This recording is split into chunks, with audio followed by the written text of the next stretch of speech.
What's up, everyone? It's Wednesday. It's BRAP time. And what a big shout out to everyone in the live chat. I'm going to drop a link here. There you go. There's the link for y'all. Please retweet the link and let everyone know we're live. Tweet it or retweet. Post a link on your favorite social media platform, whatever it is, wherever you interact. So, yeah, look, we actually, even though it's kind of I guess maybe it's kind of a slow news week, I guess. I don't know. We do got a lot, quite a bit to actually talk about tonight. Look, we're going to talk about the hits keep coming to PlayStation. And yes, that has to do with a certain cat, if you will. And we're going to do a little discussion around GamePass as relates to Microsoft, like, if they're going to continue, getting third-party content, maybe exclusive content, day and date, when they get to a point where their first-party studios start or crank it out, games, maybe at a regular cadence, but and then some Netflix news as well, and then talk about oh my gosh, I'm gonna have to bring up the $70 game discussion again, as much as this thing has been beaten to the ground. What's up, J-Dub? T-Rock, what's going on, man? The crew should be here shortly. They're running late. But BRAP is no stranger to doing rants by himself. So, but yeah, no, you know what's interesting? Oh my God, I lost my train of thought now. Anyhow, yeah, so the guys will be here soon, but yeah, so definitely some news to talk about. We've got some Last of Us remake leaks that were reported on today. I think it was today, actually, if I'm not mistaken. So, well, J-Dub, I don't know if they're playing that, sir. They may not be playing that. Maybe they are. Who knows? I mean, if they are, great. The game did. By the way, has anyone played As Dusk Falls? Anyone in the live chat played that? Because I haven't seen a lot of people posting that on the Twitters. I haven't seen much chatter about it, really. I mean, I'm always told how Game Pass is such a great value, but I'm not seeing a lot of people playing that right now. So I think K-Mega is the only one I've seen post something. And actually, Ains, Seasoned Gaming, did a great review of As Dusk Falls. And actually, that's a game that I'm interested in. I'm definitely going to check it out once I get through Stray, which I started playing last night. And so I will get to As Dusk Falls. I thought when they showed it at the Xbox showcase that it was pretty caught my attention. I like kind of the art direction of the game, and that it's a narrative driven game, maybe in the same vein of what Quantic Dream does with some of their content, but no, definitely something I'll probably check out. So let's see here. Give me a second here, guys. I got to check something out here real quick. All right. Did you guys see the specs for Spider-Man on PC? Did you guys see this? Hold on a second. Let me pull these specs up real quick for Spider-Man on PC. And by the way, I'm just going to throw this out there. Spider-Man on the PC. Hold on a sec here.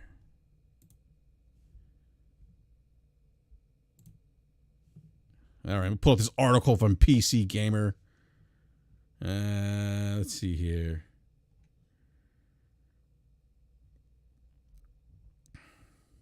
Where are the specs? I'm trying to see the feature sets here. Hold on a sec here. Well, look, the point of the matter is the PC version is going to be the definitive version of this game. Let's see here. All right, here we go. All right. Sony, let's see here. Oh, PC specific. Okay, here we go. PC specific features, adjustable render settings, ray trace reflections. Let's see here. New higher quality mode for ray trace reflection. Here we go. NVIDIA DLSS and DLNA are also supported, so that's awesome, actually. 20x9, 32x9, NVIDIA surround multi-monitor display setups, so that's cool. I think it's widescreen. So I'm going to say this. I am excited to see. Hold on a sec here. Try and pull these specs up again.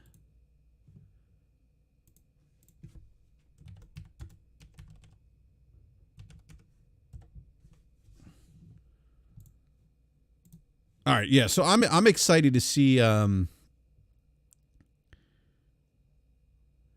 Not the definitive version for the 90% PCs without GPU. No, the point is it's the definitive version of the game for any platform. All right. Here we go. All right, if you want 720p 30 FPS, you need at least an NVIDIA GeForce GTX 950 or AMD equivalent with a CPL Intel core of an i3 or AMD equivalent. You need 8 gigabytes of RAM. And you need 75 gigs of storage, hard drive storage. If you want to play the game at 1080p 60 FPS, you need a GeForce 1060. Now, the 1060 series cards or 10 series cards do not have ray tracing. You don't get to ray tracing until you get to the 2020 series cards. So if you have a 10 series, you're pretty much playing 1080p 60 FPS. So they're saying that you need a GeForce GTX 1060 and or AMD Radeon RX 580, Intel Core i5 4670, or AMD Ryzen 5 1600, 16 gigabytes of RAM, same storage, 75 gigs. If you want very high. Okay, so this is where I'm at here. All right, just to kind of let you know where BRAP is with his PC rig. All right, I'm just gonna put you guys on. Now, I'm not gonna play the game at 4K because I don't have a 4K monitor, but I could. BRAP could do this. J-Dub. Look, sir. No. A $5,000 PC equal to a $400 PS5 equivalent. No. It's not equivalent. It is not. And, yeah, I think if you're a $5,000 PC is, well... I don't know anyone who has I shouldn't say I don't know anyone. I know some people have $5,000 PCs, but they're running 3090 Ti, 3090s, and you know, have like 64 gigs of RAM and, you know, all the bells and whistles, if you will. But J-Dub, man. All right, let's see here. So go back to Spider-Man. So this is the camp that I'm in here. And again, I don't have a 4K monitor, so I could hook this up OLED, because my OLED, I got a 65-inch C1 OLED. And that is actually within, I don't know, probably like, I don't know, maybe like 9 feet from my PC. So I could run a HDMI cable from my the back of my PC to the TV. I could do that. But here we go. Very high 4K 60 FPS. This is what you need if you want to play Spider-Man, the definitive version on PC. I'm going to keep calling it that. Spider-Man Remastered. It should be Spider-Man Definitive version. The definitive version of Spider-Man, very high 4K 60 frames per second. This is what you need if you want to play the game at very high settings, 4K 60 FPS. Graphic presets, very high. GPU, NVIDIA GeForce RTX 3070. Yeah, I have the GeForce RTX 3070. I just got that. So I can play this game at 4K or 60 FPS at very high settings. Or you need an AMD Radeon RX 6800 XT if you want to play the game at 4K. That's actually pretty. That's actually not bad. I would have thought 4K would have been like 3080 or something, but no. All right, let's see here. Oh, and now if you want to play the game in amazing ray tracing. Now this is also where I'm also in this camp too. So I have options, all right? I have options. I could do... Which option doesn't require you to tank your frame rate and still get 60 frames per second at 4K? Very high settings. That's what they're saying. Oh, okay. So, now, that's not with ray tracing. I don't think that's with ray tracing. So that's what I'm saying with ray tracing. Yeah. What I gotta do to get ray tracing 60 frames per second or more without taking my frame weight. All right, this is. Yeah. Well, first of all, I want to welcome the great Gaming Forte. What's up, Forte? What's up, though? Hey, man, it was great seeing you, by the way, on Defining Duke, man. Forte, I just want to say you're a very handsome gentleman, by the way. Very, very kind of the eye. I like the gray, and you got the gray mixture going on. Kind of makes you. I don't know. Anyhow, you're my inspiration.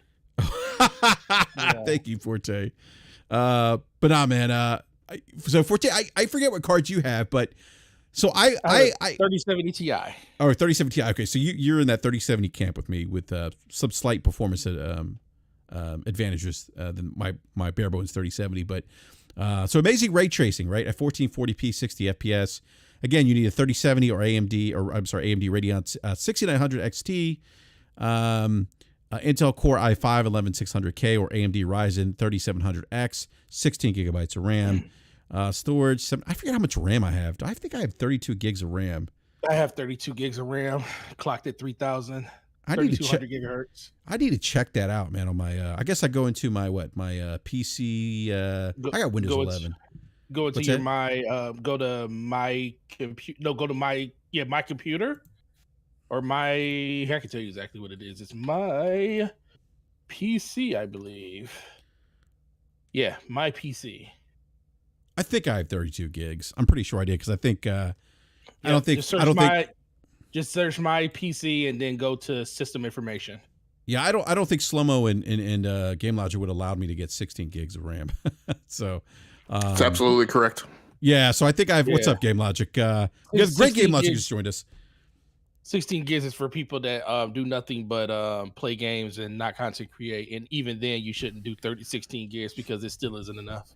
Yeah. So unless you want to be bare bit minimum.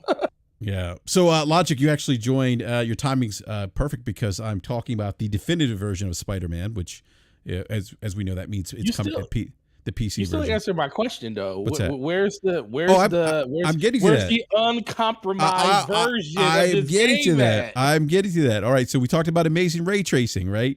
At 1440p at 60 FPS. 3070. By the way, GameLogic, this supports DLS and DLLA, which is kind of cool. This game does for NVIDIA. All right, ultimate ray tracing. Here you go, Forte. 4K 60 FPS, ultimate ray tracing. Graphic presets, high ray tracing, very high. GPU, you need NVIDIA GeForce RTX 3080 or AMD Radeon RX 6950 XT. CPU, Intel Core i7 12700K.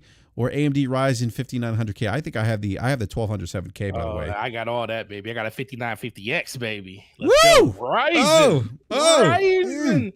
There you go. But you don't have a 3080. Don't need a 3080, bro. Okay. DLSS can pick up the rest of it. Well, that is true. I didn't think about that. DLSS. You're absolutely right. So those are the PC requirements. Yeah, it's look. I'm going to. I'll bottleneck my CPU will bottleneck my GPU before my GPU even thinks about bottlenecking my CPU. Oh, no doubt, man. I got a ways to go on that. Yeah. So what do you think of the specs? What do you guys think of the specs? And both you and Forte, you and GameLogic own pretty nice rigs. What do you guys think about this? From the one thing I always appreciate, like.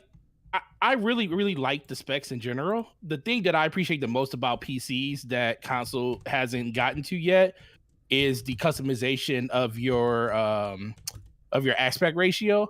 I still believe that 21:9 is far superior than anything that we have when it comes to TVs and stuff like that. And this supports 32:9 as well, by the way. 32, yeah, which is ultra wide monitors and stuff. And games like Spider-Man, where you can see more of the surrounding environments as you're swinging through the world and stuff, you can like catch that little icon off to the side of your screen that you probably couldn't catch on a 4:3 type screen or anything, or 10, what is it, 19 by, I forget what the other resolution is.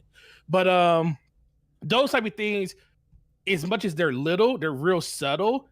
The immersion of the game becomes a lot more. So I always look at that first, and then all of the features they add on top of it and stuff like that. Like ray tracing is cool, especially like I said, if you got like a 3090 or a 3080 Ti, you don't even have to really worry about what ray tracing is going to do unless it's super unoptimized for what they're doing. But it looks like they're actually putting a little bit of effort into making sure that it doesn't completely kill your frame rate, but they also got DLSS running in the background where you can actually make up those frame differences if you want to be able to at least enjoy what ray tracing is at a somewhat reasonable frame rate of 60 frames per second. So I think it's really, really good. I'm looking for. I actually held off playing Spider-Man Remaster on PS5 because I knew it was coming to PC. I just didn't know how long it was going to take, and I'm very surprised that it was like announced before a lot of other games that PlayStation has that had in development is coming, which is August 12th. So I'll definitely play it there just to see what 21:9 actually looks like on that game, because I can imagine how amazing it's going to look. But I'll let Game Logic break down the actual nuances because I know he knows a little bit more deeper into what all those different things mean more than I do. No, I think you covered it well. I think the thing I would be most excited about is the ultra wide aspect ratio. Oh yeah. Shoot! I'll take it all back, then. I'm telling you, man, that's the one thing I wish. Like, I remember, I want to say back in 2015, 2016, maybe 2017, Xbox. It was like an article that came out where they were talking about Xbox being the first system to incorporate 21:9 aspect ratio, which I was a bit like, dog, if they ever did that on a console, I would throw TVs out of the window when it came to stuff. Like when it comes to OLED, that's a little different because OLED is a far superior visual experience when it comes to the overall fidelity. But now we're starting to get monitors at like ultra wide and stuff that has OLED displays and stuff. So even that is kind of being there. I always look at people as like, dude, that theatrical experience that you get for watching something at 21:9 or even bigger, it literally just immerses you more in the game than any of the best graphical settings can get, because not only are you seeing the game in the intended format that they wanted it in, but you're seeing more of it. So the specs you read were what, the ultimate ray tracing specs? Yeah, the last specs that I mentioned. Yeah, those are the yeah. Yeah, so I mean, and that's if you were to play at that rate. I mean, my personal feeling is over the years, I've just felt like 4K is on PC is overrated, and it causes some other problems that are non-gaming associated that make it a thing that I don't particularly care for. So of course I play at 1440p, which is a popular resolution amongst PC gamers. And so I'd actually be looking at the amazing ray tracing specs, right? The 1440p at 60 frames per second. And of course, if you then stretch that right to 21:9, you're probably going to suffer a hit on frames if you're actually at these specs. So, but I have a rig that's closer. Well, it's actually above the ultimate ray tracing specs. So I would hope, if I were going to stretch it, that I would be at 1440p, that I could go to 21:9, and that I would still get 60 frames per second. So the amazing ray tracing specs are an RTX 3070 or Radeon RX 6900 XT, Core i5 11600K or Ryzen 7 3700K. So that's of course taking you back, processor wise, you'll be good if you're even back a generation. And by the time this hits, at least Ryzen will have done a step up, probably, if there are new chips released in the fall. But you know what the more interesting thing about that is, like you said, 1440p, because that's what I play at 1440p, 3040 by 1440p ultra wide. The cool thing about that is, people, when they hear resolutions when it comes to console and PC, those things aren't comparable. Like 1440p ultra high, like ultimate settings and stuff for a game at 1440p with ray tracing looks nothing like anything 4K, because they don't even hit ultra resolution and stuff when it comes to console gaming and stuff. You're kind of settling for like a mid-tier version of what that experience is going to be, where on PC, you turn all that stuff up and crank it up, that 1440p almost looks probably most likely better than what you were getting at 4K on a console, because everything is super ultra defined when it comes to like the overall textures and everything when it comes to that. So 1440p on a PC is pretty incredible, and I think people kind of snooze at that when they hear, 1440p is nothing, 4K 160 or 120 is the new norm. But yeah, for consoles it is, but for PC that's something completely different. Yeah, and you have to consider, the type of games you play, and the big difference is seating distance, right? I'm playing at 1440p. If I'm only like 3 to 4 feet away from the screen, then it's not like, try to compare that to 4K when you're sitting back, 8 to 10 feet from the screen or further. So, yeah, I completely agree. And there's potentially differences in the texture maps and other things like that. So, like I said, I mean, for me, the practicality of my use cases, 4K is good for gaming in my perspective. When you're, again, like I said, when you're sitting back from the TV at a distance, it is not great for a desktop compute environment. And so I just eventually grew over time because I do a lot of things on my PC besides just gaming. So over time, I was just like, I am not sitting on 4K monitors when they are bad for 80% of what I do, but better for 20% of what I do, when, the convergence of where performance meets visual fidelity is, in my opinion, at its best right now at 1440p. So that's the eventual thing. I actually had at one point upgraded a lot of my studio to 4K monitors, and then got rid of those 4K monitors, which are sitting over in the corner now, to bring 1440p monitors in here. And then the other thing I mentioned about 21.9, probably a really great, incredible experience if you're 21.9 curved. Oh yeah, I was gonna say that 29 curved is right now. Yeah, I've seen some people. Yeah, it's I guess it's interesting. The 60 FPS. I guess that's a cap then, right? I was hoping that maybe we get to, have a little more. Somebody on PC will fix that.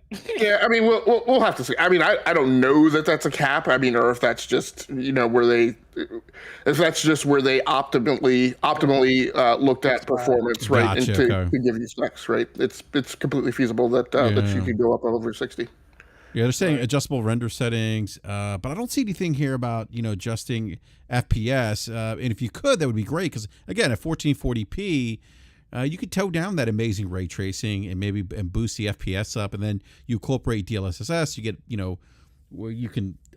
get where that can help with the hit that you get with ray tracing. I'm looking forward to going back and actually playing this game on PC.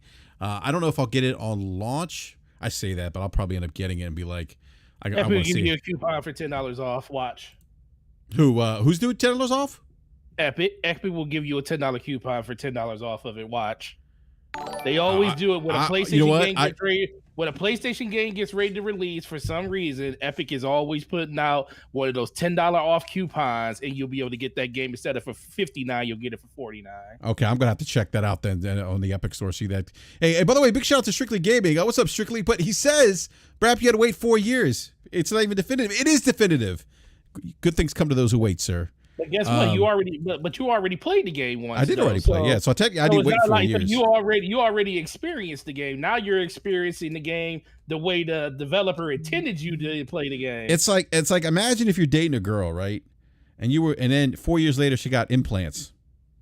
No, never mind. I'm not gonna go there. You talking about she got liposuction or some shit? No, she got breast implants. But I'm not going down that hole.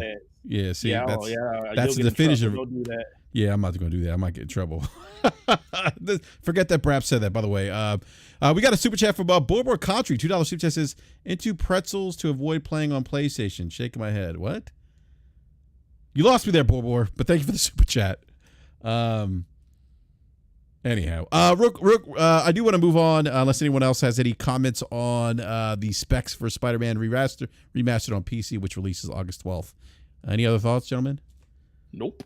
All right. The only other thing I add is we tend to brush over it, but any major PC gamer who's building their own rig knows this. But for people out, purchasing a rig or maybe going out to buy a rig for their first time, also just keep an eye on what storage you buy in at. Right. So this game requires 75 gigabytes, which doesn't seem like a lot. But most rigs these days still come with kind of a 1 terabyte SSD.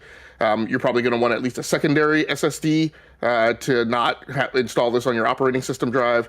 And so, that secondary SSD sometimes is not a full terabyte. It's sometimes 500. So, That's again, a great point. Yeah. Doesn't seem like a big deal, but just keep in mind that, a 75 gig game, you put 5 of those on there, all of a sudden your 500 gigabyte starter SSD is kind of, used up. So just stock up on storage. Yeah, no, that's actually a great point. I mean, when I built this PC that I have now, I think I was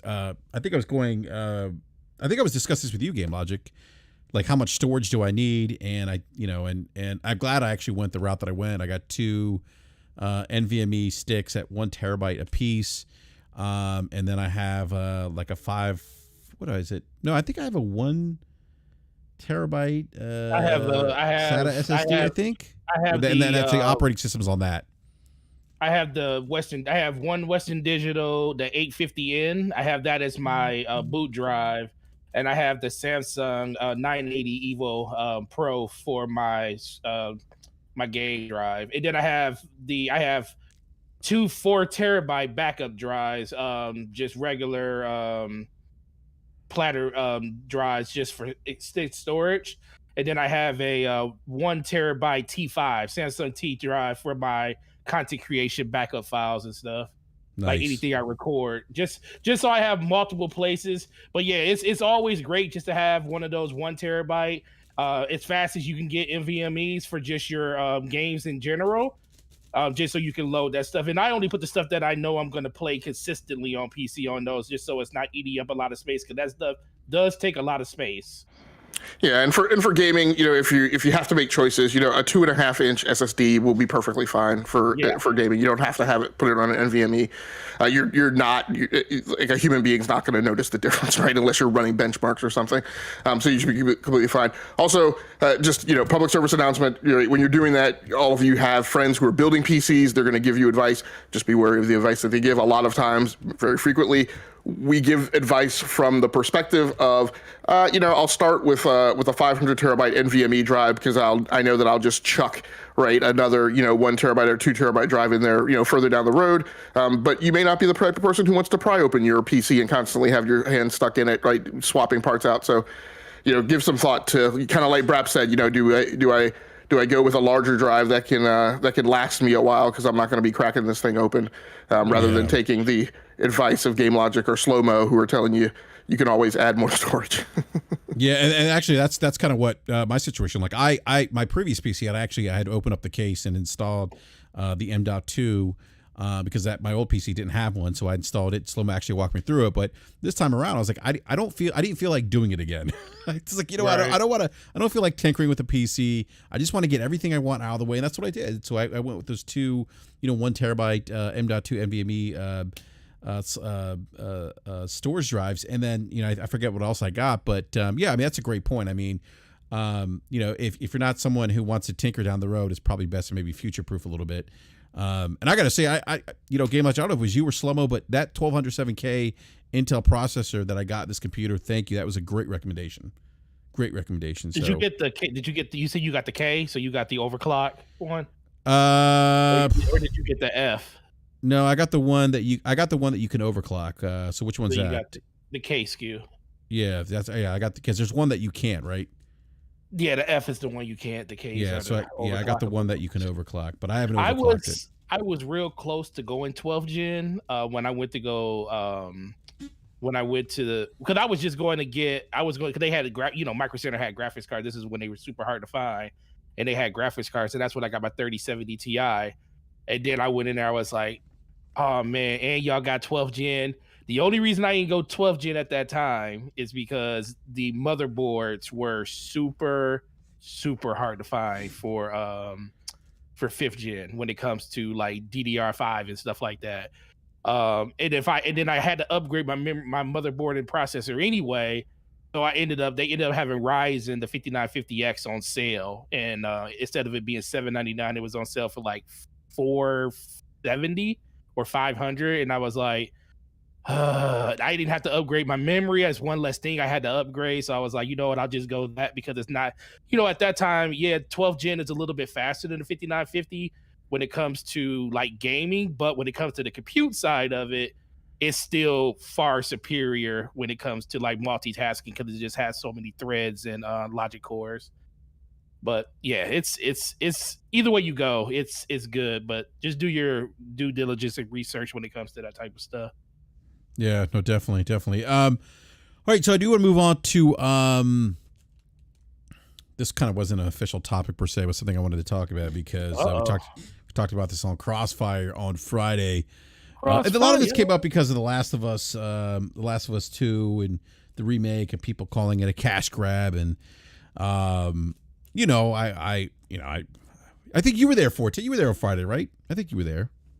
Yeah, I came in. Yeah, that's right. Were you there when I said people are complaining about cash grabs? Like cash grabs. You want to talk about cash grabs? Milk is a cash grab. Yeah, what's they call it? And didn't someone call you an idiot or something? Yeah, so people got upset. People are like, what are you talking about? Milk's a necessity. You know, I'm like, look, McDonald's is a cash grab. Going to the movies is a cash grab. A lot of things are cash grabs. That was my point. But we all make choices as consumers. And, and then I got a lot of heat for talking about the economic realities of console development and, the fact that these things exist and they aren't. Look, nobody wants to pay more. I mean, let me just, and I've said that a million times, but that falls on deaf ears when I say that. Look, I don't want to pay more. Nobody wants to pay more. Who wants to pay more? I don't. But when you value something, you probably are going to pay more because you see value in it. And that's kind of been my point too. But this idea that games should never increase in price, or that $70 is too much, or this and that. And, this idea that, they aren't mitigating factors that go into the price increases. That's just not. Look, that's T-Rock says slaw. Oh my God, slaw. That's a joke from Fortnite where I was imitating kids playing Fortnite and someone said I sounded like Mike Tyson. But yeah, I mean, there's things that there's things that just that are just the reality of life, companies making money, the costs going up, things like that people just seem to try to dismiss when it comes to gaming, and I just don't think they do that with other products. But I think Logic, I think you had something you wanted to talk about. I think I don't know if that's the what I said was kind of a segue into that, but I think you had something was related to price increase or something. Well, I probably have a few things that have been brewing on my mind. And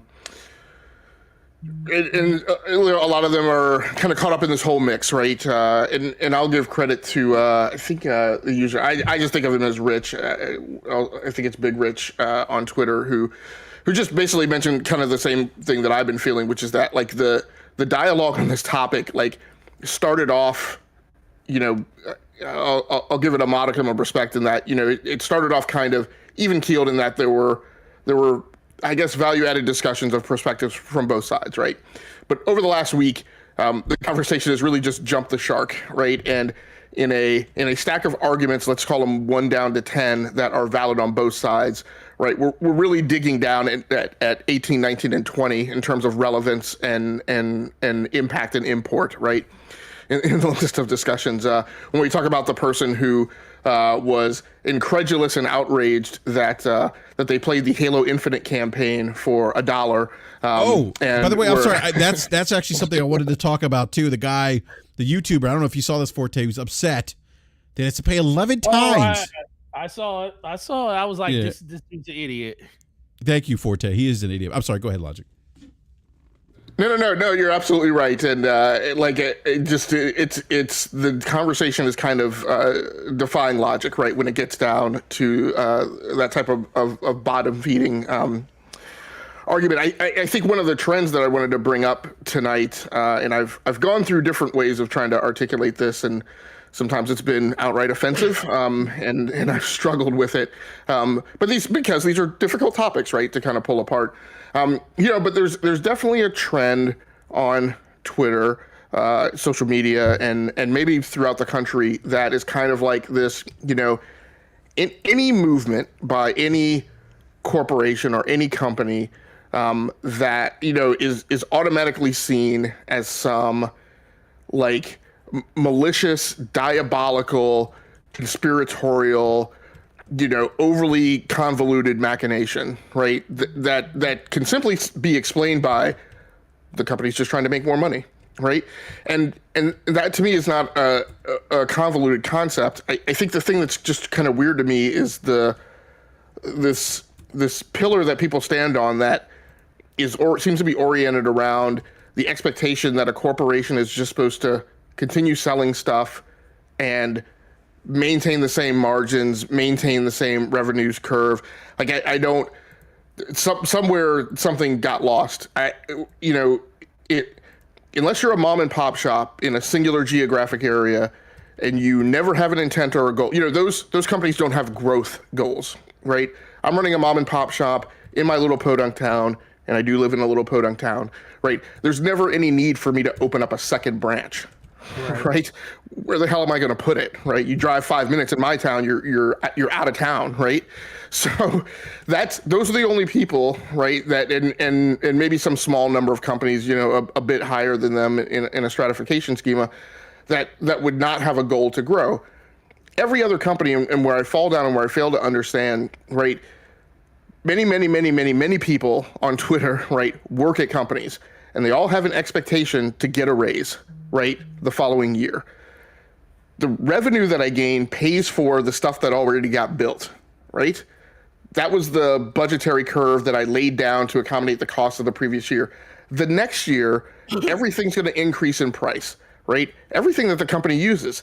The company is exposed to the same cost increases for, heating, electricity, leasing. You look at most lease agreements, right, for commercial lease, right? There's typically an incremental escalation, right, in the cost that the company is paying to lease that property over a 5 to 10 year period.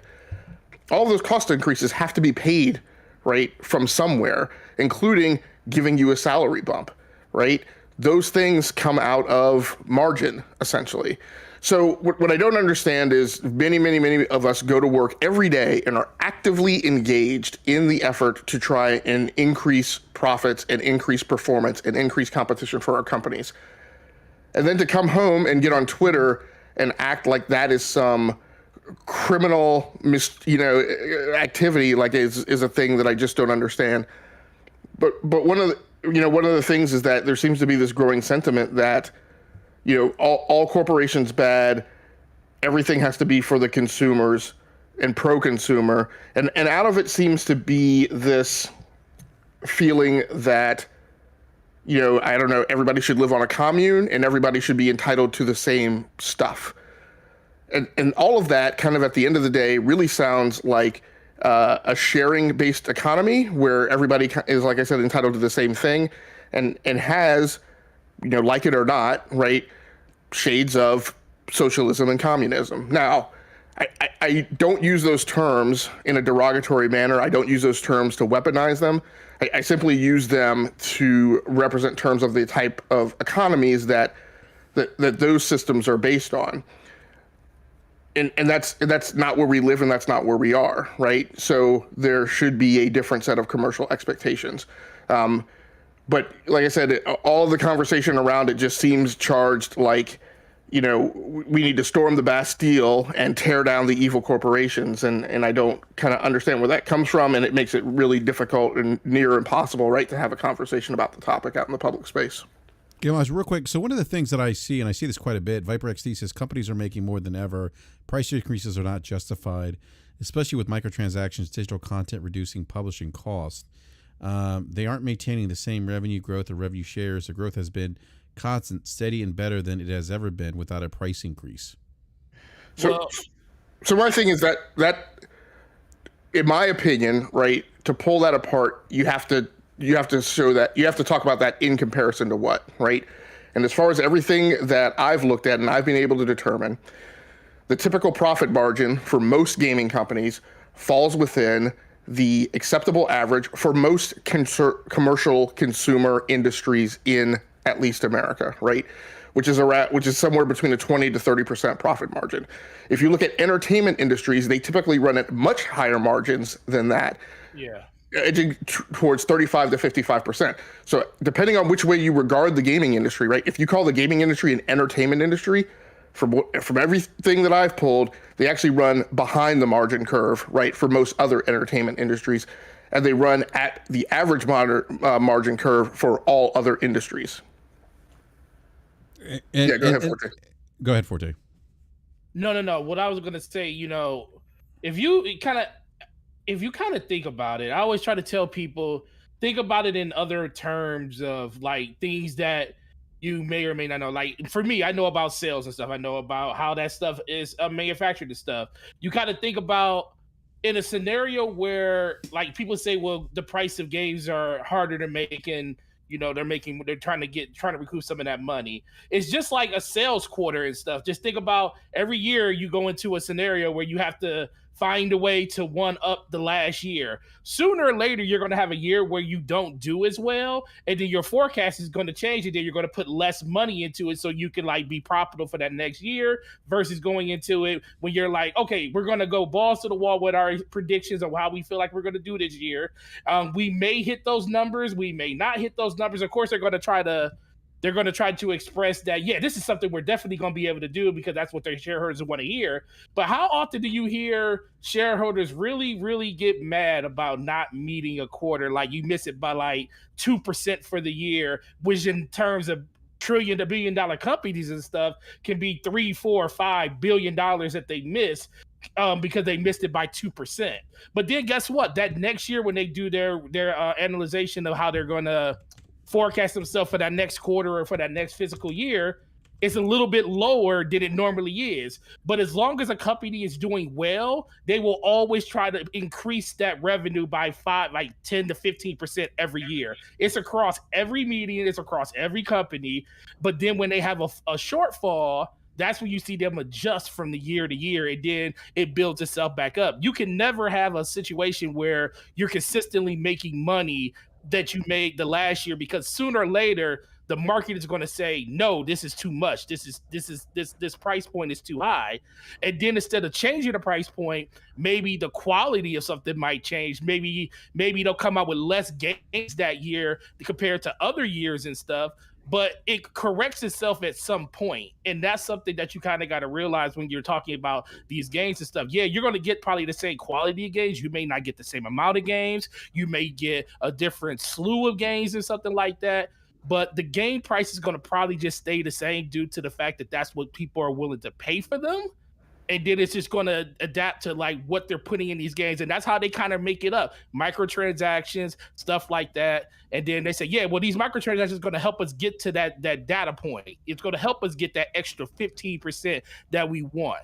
But then when they don't meet that, then they'll say, okay, we're going to scale back on something else. We'll scale back on this game that we probably were going to release at the end of this quarter. They may push it to the next quarter because they want that game to help them in the next physical quarter because they already know they're going to miss the quarter. So those are little things when you just sit in boardrooms or you just sit on like conference calls and you hear about the overall status of how companies are doing. And when it comes to a revenue and a profitability standpoint, those are things that people don't really think about when it comes to like the number that goes behind why something costs the price it does, why microtransactions are a huge part of the data point, and how that stuff can forecast and change from game to game. These companies would probably love to release 6 or 7 games in a year, but the reason they push them to different quarters is because they already know this quarter is going to be a failure. Why not come out of the gate in the next quarter and say, yo, we're going to start the next quarter on fire because we got a game that's going to release, or we have something that's going to release that's going to really set us apart at the beginning of our next quarter, which gets investors in happy to get them involved. And then it just makes the company look better in general and stuff like that. So those are little things you got to kind of think about when you're looking at the analytical side of why things cost the way they are and why they're positioning them the way they do it. Yeah, I think I think it's interesting how people always bring up microtransactions. Like, no, not all games have microtransactions. Like I've seen it in live chat. Well, games should be cheaper because they're digital now. They don't have to worry about packaging. Companies are going to leave money on the table because they save money on packaging, number one, especially if the market has accepted $70 games or $60 games. The other thing, too, is microtransactions. Not every game has microtransactions. Like, I don't understand that, like, that the microtransactions things. Like, you put out a list, Game Logic, of many games that don't have microtransactions, right? That didn't commercially perform because people don't actually play them, right? So all this argument over, let me back off. So all the discussion about, right, we want games without microtransactions, but when the games are available, they don't perform commercially. So that clearly sends a telemetry and a signal that there is not as much desire for that type of content as, we would be led to believe if we were just paying attention to the Twitter signal.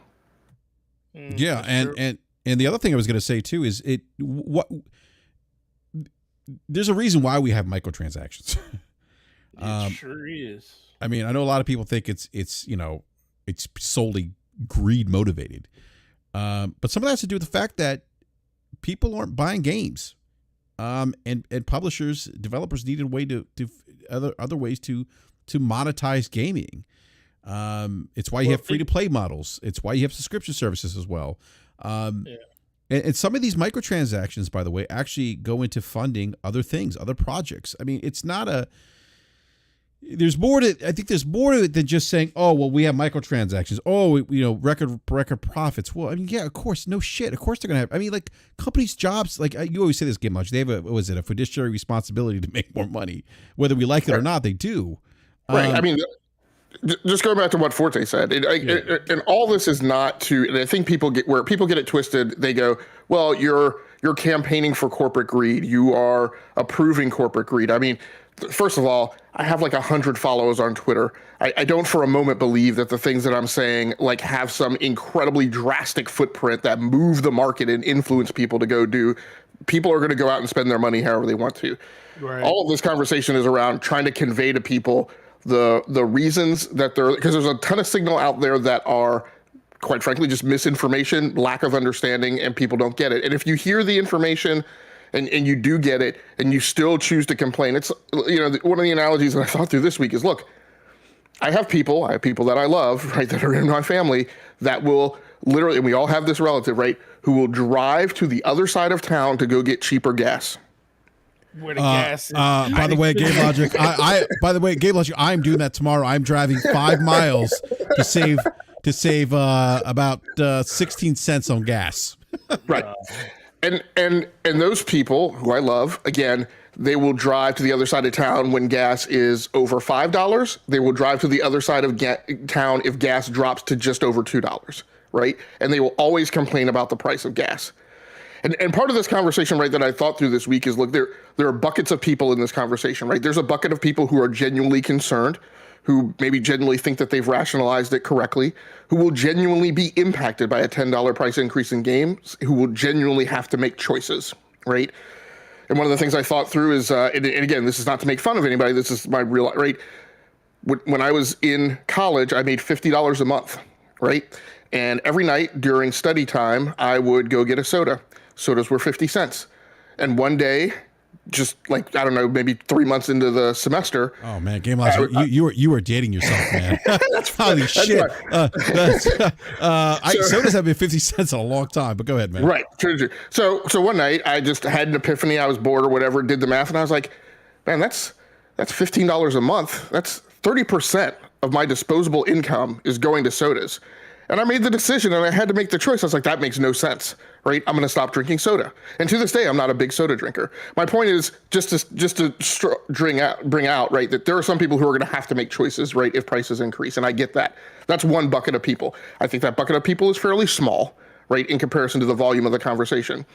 There are some people who, like I said, are in this bucket of they're just always going to complain. They always feel that corporations are evil. It doesn't matter how much data you show them, right? They are always going to feel that, right, somebody's always trying to get one over on them, and consumers shouldn't have to pay. I don't know, maybe because they feel entitled. If Netflix increases prices, that authorizes them to go out and pirate. I don't know. Whatever. There's that bucket of people. And in that same bucket of people, I would also say there are some people who do get it, right, who are just malicious and deliberately kind of trying to twist the message, right? Then there's another bucket of people who are just trying to get clicks on YouTube and followers on Twitter, right? Those other two buckets, in my opinion, are a large part of the landscape and surface area that are having the conversation out there. And that's why I will periodically say something and say that's not correct, or that's an incorrect extrapolation, that you're jumping on the hyperbole wagon, you're way out of whack, right? So we have these conversations, right, to try and like convey these understandings to people, right? Going back to what Forte said, I personally, who have worked at for-profit companies for my entire life, I've never worked for a non-profit company. Microsoft and Sony are not non-profit companies working for charity, right? They are not coded so that they don't have to pay income taxes, right? I have never, ever, ever sat in a boardroom, right, in a conference room meeting, and been told that it was acceptable for my margin target for the following year, right, in terms of year over year earnings to be the same that it was last year. Yep. Right? That's not performance. That's not acceptable. And so just take that as a note, right? Unless, as Forte mentioned, unless there has been an adverse reaction on the market that would cause us to adjust targets and kind of rethink. Let me also say, just for knowledge and awareness, right? It's not just coming in under, it's actually coming in over, right? Yep, over. Your stock will actually drop price frequently when you earn more, right? Because what investors want is they want your business to be predictable, not necessarily to be highly performant, right? But that's a slightly separate conversation. So my point is there's a wheel and an engine that's always behind this, that's always dragging the thing forward. You know, BRAP said we nobody wants to pay higher prices, but I guess my feeling from, in my opinion, being a realist, and a lot of this conversation has been around people who I feel like are deliberately sticking their head in the sand and trying to ignore the reality of the world around them. Game prices have increased, right, in chunks of relatively predictable time, right, since the inception of the industry, right? They went from, I forget the exact numbers that I'd pulled the other day, right? But they went from 40. By the way, on average, there's been an increase 11.6 years. Right. So they jumped from 40 to 50. Every 11 points. Yeah, every 11.6 years we've seen an increase. Well, that's why I was saying, you didn't see prices on games jump dramatically. You saw the adverse of microtransactions. They looked at it as like, okay, we can't increase the price of games because we don't have any type of data point saying that people be willing to spend $10 more for their games right now. But we have seen people being able to say, oh, they don't care about subscription models. They don't care about that type of stuff in games like World of Warcraft or anything like that, or EVE Online or something like that. So maybe we can go into a microtransaction spending set and get make more money to like boost our revenue, like you said, 10 to 15% over year. And then once you get to a certain point where that doesn't work anymore, like it has been over the last couple of years, that's when you see, okay, well, we know we can charge microtransactions because people are going to buy those. What else can we do to get that 10 to 15%? That's when you see prices of games go up because they already saw that people are willing to do it. They tie it to the average of a new generation starting so they can say, oh, you're not just spending $10 to $15 more for your games because we want you to. We're doing it because it's a new generation of consoles and it's feasible with this generation that we can do that. So they found a way to trick people into saying that that's what we can do because of the next generation. But that's how they found a way to get that extra 10 to 15% to stay profitable because they probably were just breaking even where they were. And no company wants to break even. Every company wants to find a way to move that point forward, even if it's 5, 6, 7%. Right, and Brett brought up a good point right throughout this week. Right, the vast majority of games that come out don't break even. Right, no. Only 5% are successful. 5% of all games released are successful. And so the discussion of price setting, right, is still at the end of the day, it's a portfolio level price. If I'm Microsoft or Sony, I have to set a price. If I'm EA, if I'm Activision, I have to set a price that compensates for the fact that a lot of games are going to come out and a lot of those games are going to fail and a lot of those games aren't going to break even. And at the end of the day, I'm going to have if I break off, let's say I make 100 games in a year and I break off 95 of them I am going to lose money on them, right? Yeah. And so I'm going to price the 5 that are going to make it, right, in a way that compensates. I've brought up this model very many times before, NCAA sports, right? Yep. Your kid does not go to college on a lacrosse scholarship or a swim team scholarship because people are paying buku dollars to go see lacrosse matches and swimming matches, right? Your kid gets to go to school on that scholarship because of that Division I football team, right? So the price for tickets and the price around the football team, right, has a certain price tag on it to compensate for the rest of the portfolio, not the individual game. So the topic of, just like BRAP said, like the microtransactions, talking about that about an individual game kind of doesn't make sense, right? It's really about the portfolio. The other thing about microtransactions in the free-to-play model, which again, I'm not super happy about, it kind of migrated over here from the mobile space and there are behaviors that go along with it that I'm not a huge fan of. But one of the things in the conversation is that we constantly talk about the things that we have to pay for. We don't have as much conversation, and people don't highlight as much the option and the flexibility that it gives. There are a lot of people who have played Fortnite, right, or some other type of game, who would not have been able to play if those games were not free to play, who would not have been able to surmount the barrier of entry to participate in that consumer market if that thing had a $60 price tag on it, right? But they are able to. They are able to participate in that game, and quite frankly, a lot of them can play and never pay anything into it, right? In my mind, the fact that there are microtransactions there is not some malicious cash grab thing to target people who are addicted to spending money at face value. To a certain extent, that is definitely part of the dynamic that happens in reality. Again, I don't necessarily blame that on the corporation, right? And the flip side of that is there are lots of people who get to participate who don't behave that way and don't have to. When we look at the cable TV market, right, the commercialization of television entertainment, one of the things that we complained about for decades was the fact that I'm only interested in ESPN, right? But in order to buy ESPN, I have to get HGTV, freaking, I forget what her name is, Giada De Laurentiis or whatever, cooking show, right? All types of crap that I'm not interested in, right? European cribs that cost millions of dollars and people who buy them, which I don't care about, right?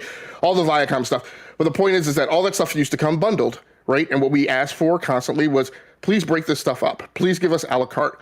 We're not quite at a la carte, but we're definitely at a place, at least in that industry, where you can go out and you can get ESPN, ESPN2, ESPN Classic without too much stuff, right, bundled with it. Now, you don't, not $200 of stuff, which used to be your cable packages in some cases, right? To get 400 channels that you were never interested in and never watched, so you could actually watch like the 10 to 20 that you actually wanted. And so that microtransaction model, that free-to-play model, enables people to participate in a consumption market that otherwise they wouldn't have, because they now have the option to, if they choose to, pay into it incrementally over time, right? And it's really not that different than, say, the smartphone market, which, oh, by the way, is a market where the rug was pulled out from underneath you and the wool was pulled over consumers' eyes in a kind of very malicious Machiavellian manner, and nobody said anything, right? Partially because what the cell phone companies did is they allowed you to procure your cell phone on an installment payment plan instead of making you pay $1,200 for it up front. And so as they shifted models and started charging you for the cost of that phone in a more overt manner than they were supposedly doing before, and notice that they didn't drop their prices, they actually increased their prices over time. That is an example to me of an industry that has done something kind of evil and malicious, right? You look at the music industry and what they were doing over time when we were being told, hey, CD media actually is way more expensive than cassettes were, right? As we saw the gradually rising price of albums, right? And then the cat got out of the bag that no, CDs are actually cheaper to produce than cassettes. They're kind of cents on the dollar. And so they've just been increasing their margin with no increase in production costs, right? But it's been pretty provable and pretty traceable that the production costs of games in the video game industry have been increasing over time. And so then the next argument people will go to is that we didn't ask for that. I get that. Maybe you didn't. So then you should, again, be going over to play that list of 20 to 25 games that I said, come from indies, don't have microtransactions, don't have paid DLC, right? But again, the commercial viability of those games isn't that high.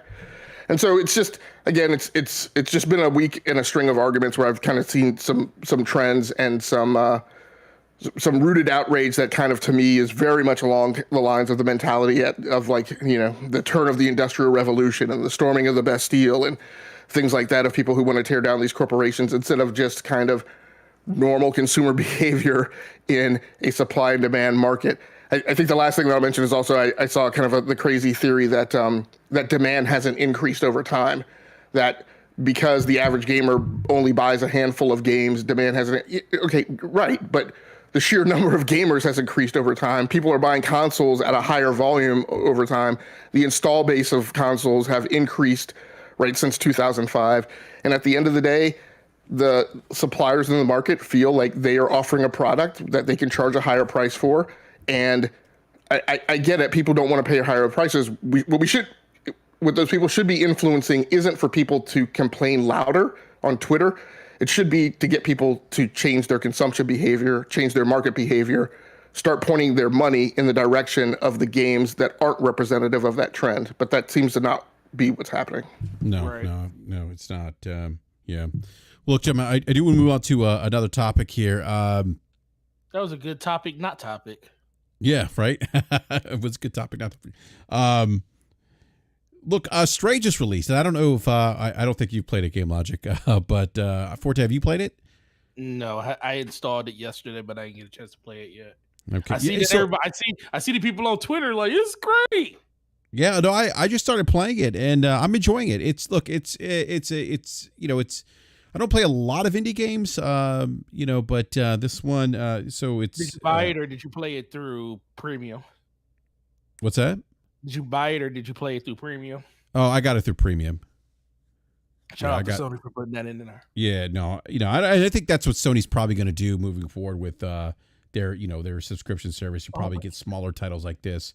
But guess what? Remember all the people that's like, oh, Game Pass is this and the games, and they put the games in there and people aren't trying them and they put garbage games in there. But I don't hear that conversation when people are in there like, yo, playing straight through PlayStation Premium. And, a lot of people are playing the game that normally probably wouldn't play this game because they would have had to pay for it before. But the fact that they're able to play it through their subscription service that they have, I don't see people complaining about it now. Well, no, Forte, because the fact that Stray is in PlayStation Plus is just proof that PlayStation Plus is the better value play over Game Pass. Well, it absolutely is, Game Logic. Unquestionably. I'm joking, by the way. Just interesting that over 24 hours, less than 24 hours, I already come to that conclusion that I knew was going to happen anyway. Yeah, but this game, and this game is actually doing surprisingly well, it seems like. There seems to be a lot of buzz social media wise, but also like Steam, like Benji Sales put out some interesting information as relates to pre-orders of Stray, as relates to Steam. Like he's saying, it was currently the number one best-selling games worldwide on Steam. It also was a title that was number one most wishlisted game on Steam for quite some time.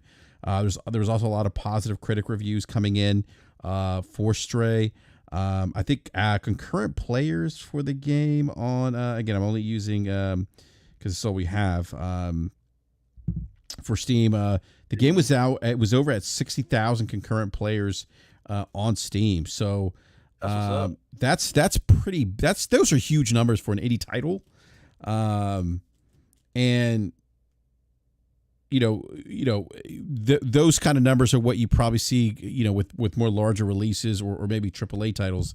It's a big hit for Annapurna, who's the Annapurna Interactive, who's the on Blue 12 Studios, who are behind this game. And I think to me, like again, people are like, oh, why would you want to play a cat game? And I kind of thought the same thing, but actually this game was interesting because I think the aesthetic or the artistic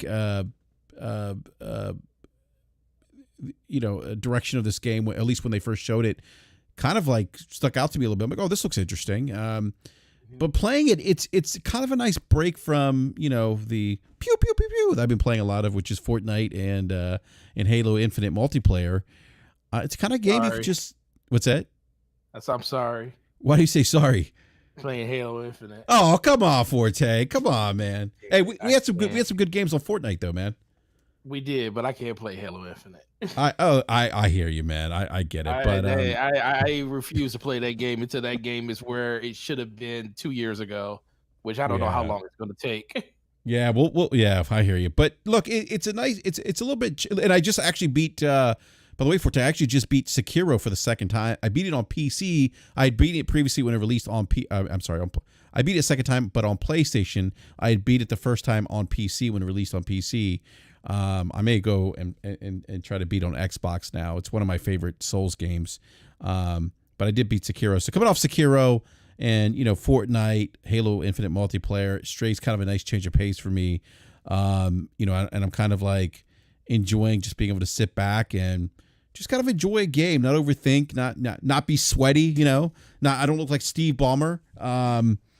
If you guys get that reference, Steve Ballmer is kind of nuts on when he would work for Microsoft, get on stage and just sweat profusely while he was jumping up and down developers. Yeah, like a madman. He's. There's so a one of my questions. Yeah, go ahead, Ben. One of my questions, BRAP, is the uptake of this game on the PlayStation platform overblown because people are motivated to establish proof? I know where you're going. I already knew, man. It's a question. It's a question. It's not an accusation. I don't know. I wouldn't know how. I don't think so. I don't think that's the case. I tend to see, at least on the PlayStation side, just an observation on my timeline, that when games do come out on that platform, and I think, and there was some buzz. I will say this: there was some buzz, and again, I know this is a very small sample size. There was some buzz on Twitter about this game previously, and what I've noticed with the PlayStation platform is that when there are games that kind of like people like, oh, this looks interesting. And as they start learning more about a game, it could be an indie title or AAA game on that platform. But when that game comes and releases, that chatter doesn't die down. You see people now. They were talking about it. They were posting screenshots or developer interviews, and now the game's released. You're seeing a lot of screenshots, and you're hearing people talk about their gameplay experiences. I don't know if it's the reason you mentioned. I think it's actually that people are actually just playing this game because they're enjoying playing it, and it was something they anticipated. Again, I go back to like Returnal. I mean, there was a lot of hype behind Returnal because of the pedigree of Housemarque, and people, and it being a launch title, much like Resogun was for the PlayStation 4. But again, there was a lot of chatter of that game.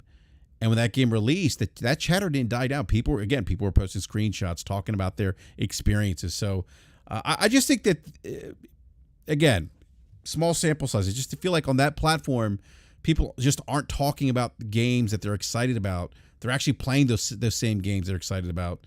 And I will say this: if those games don't necessarily maybe live up to expectations or kind of a downer, or don't resonate with people that are playing it, I do see people on that platform or talk about it more, talk about the disappointment of that game on PlayStation. So that's just I don't know. That's what I see, at least. No, I just asked the question because like concurrently, I seem to have also seen shade thrown at the same time at things like Power Wash Simulator got into Xbox this week, as well as Dusk Falls. In fact, I think you personally tried to draw some comparisons to As Dusk Falls. So I just kind of wanted to. I wasn't drawing comparisons. I was you would be a little messy. No, let me just finish. Let me just Forte. I look As Dusk. What's it called? As Dusk Falls. As Dusk Falls. Yeah, As Dusk Falls was a game that people were talking a lot about, and it released, and then people were always talking about the value of Game Pass, and I feel like that's a title because people say, oh, all these indie games, these games that we could never that we probably wouldn't play, now we have the chance to play them, and I feel like as I always forget the name of the game, As Dusk Falls.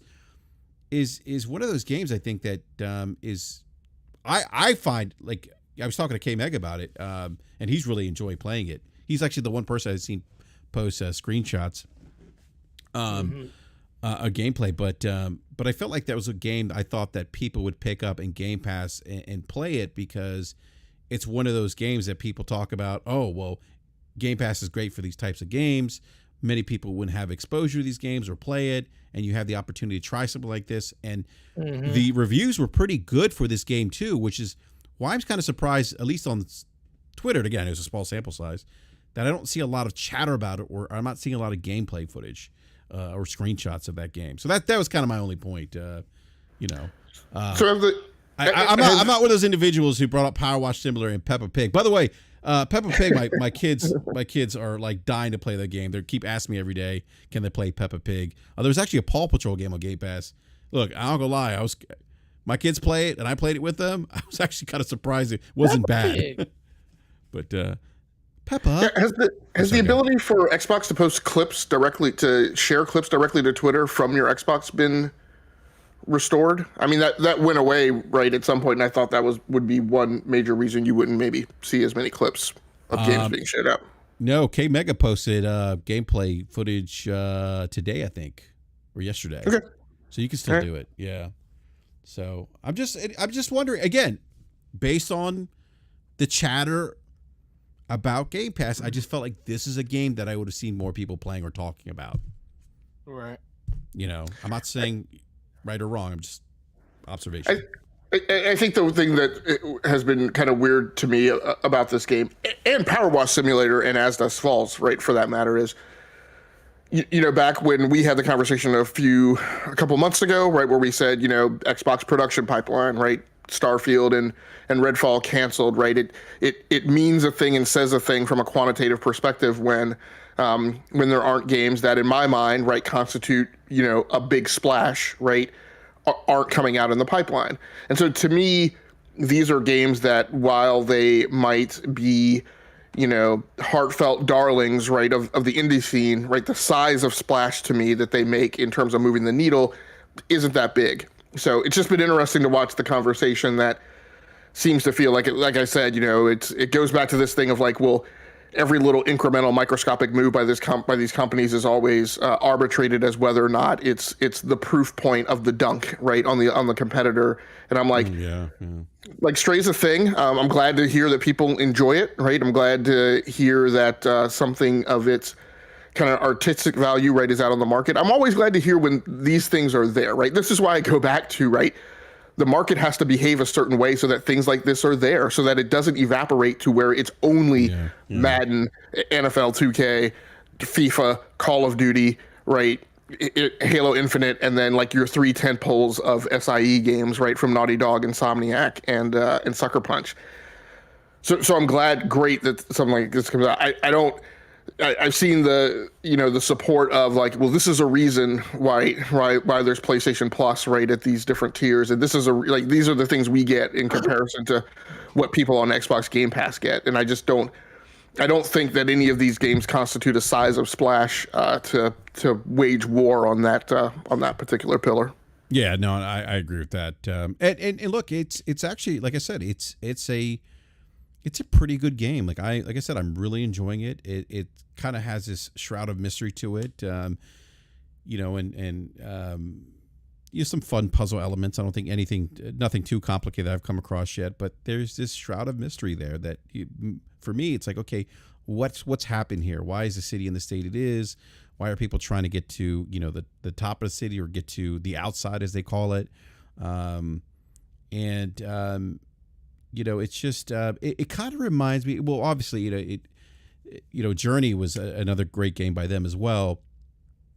But I like these games because, you know, the main character, the cat in this case, the protagonist, doesn't speak, right? And I've always kind of enjoyed. Huh? What's that? Kitty. Oh, here, you know, and those kind of games, and it kind of reminds me of what was the game that came out for Xbox? I think it might have been on Game Pass. What was that game called? With the little kid? Oh my God. Not Inside. What the hell is it called? Hold on a sec here. The little kid. Hold on. I say little kid. We're talking about Xbox One? Max? No. I think it was Inside. Oh, it's okay. Do you guys remember that? Play Dead is the developer. Do you guys remember that game, Inside? Yep. That was another game that I loved that game. I love that game. So, you know, anyhow, but I agree with you, Game Logic. These are the kind of games I think people, if you want to see these types of games, that people just need to go out and play, whether you're buying the game or whether you're playing it through a service. And again, the reviews have been pretty good for this game. I forget what it is trending on Metacritic, but Forte, you're going to pick this game up, I think you said, right? I mean, yeah, I already have it downloaded on my system. So I'm definitely gonna give it a try. Put it as another game. Yeah, I'm definitely gonna give it a try. I was watching Slow-Mo play it. He actually seems like he was enjoying it because he's playing that and Till Dust Falls yesterday when he was streaming. So It's just cool watching people just enjoy games or play games that they never normally would play. And I think that's the best thing about these type of services and stuff, that'll give you the ability to see if these games are things that you like. And I think that's kind of been always the one thing that's always been missing. Like, people always talk about the value proposition, or like, oh, well, I don't want to be a part of a service where I have to, do this with my games and rely on that. I don't think that's really the thing. I just think it opens up the avenue for people to try stuff that they never tried before. And if you kind of look at it that way, it does nothing but do good for the games that are kind of in there, and then anything else you get outside of that, because you can actually buy the game if you want to.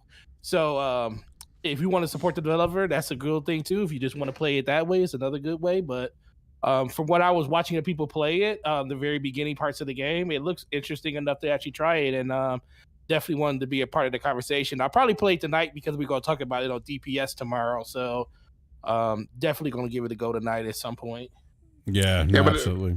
But after this, I also don't want to hear any negative knocks against silent protagonists, right? Since this game has a silent protagonist. That's another narrative that goes around. Oh, he does. The protagonist doesn't speak. What is going on? Does he at least say meow every once in a while? No, you can actually hit the circle button and make the cat meow. Oh, he talks then. He does speak. He speaks cat. That's he correct. Speaks cat, meow, meow. He purrs and everything. You make him purr. Yeah, I think he does purr. He can knead. He can knead.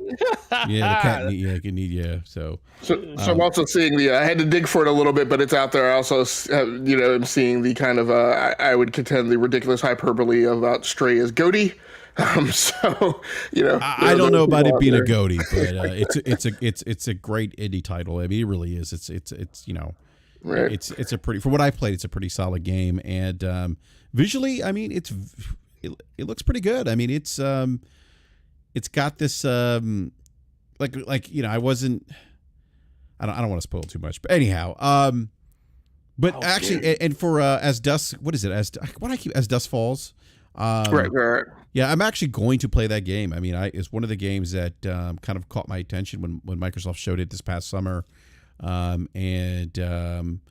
like those narrative-driven game where you have choices and kind of can drive the story.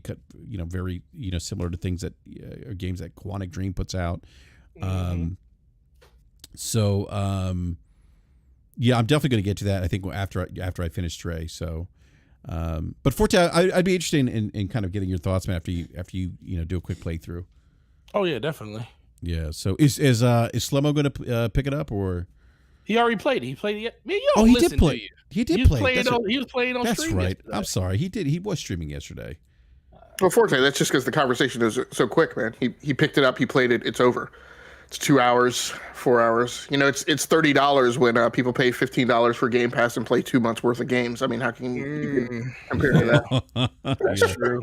Oh my God! I saw people say, "Oh, $10 an hour. It's crazy." Like, come on! Like, really? What are we doing, people? He said $10 an hour. Yeah, somebody said that. I'm like, well, come on! Like, you complain about $10 an hour, but then you don't want to pay $70 for a game that gives you 45, 50 hours of gameplay. Listen, man, I watched Top Gun Maverick 4 times, twice in IMAX and twice in Dolby Digital Cinema. And those tickets, the IMAX tickets by themselves cost me $16 each. And then the cinema tickets cost me $11. So I just spent about $50, not counting popcorn and drinks, just to go see Top Gun Maverick. Man, that's just for my was Top Gun that good? Just to go, dog, Top Gun Maverick is freaking incredible. I haven't seen it yet. I might have to. It's a reason it's Tom Cruise's highest grossing movie of all time. Do they play the song "Take My Breath Away"? No, that's the only song that's not in it. They did not bring that song back. No, they did not bring that one back. But guess what? That soundtrack is solid. That soundtrack is solid.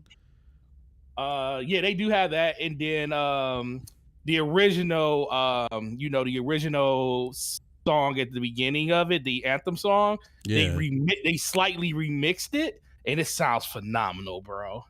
Oh man, I got to go see this movie, man. I gotta go see it. Yeah, you gotta go see it before they take it out of theaters, bro. Go to a cinema and make sure. I don't think you can see it in IMAX no more because there's other movies in it. But if you could find a theater with Dolby Cinema or anything like that, you have to see it that way because you don't get the experience of what it sounds like unless you see it in a movie theater like that.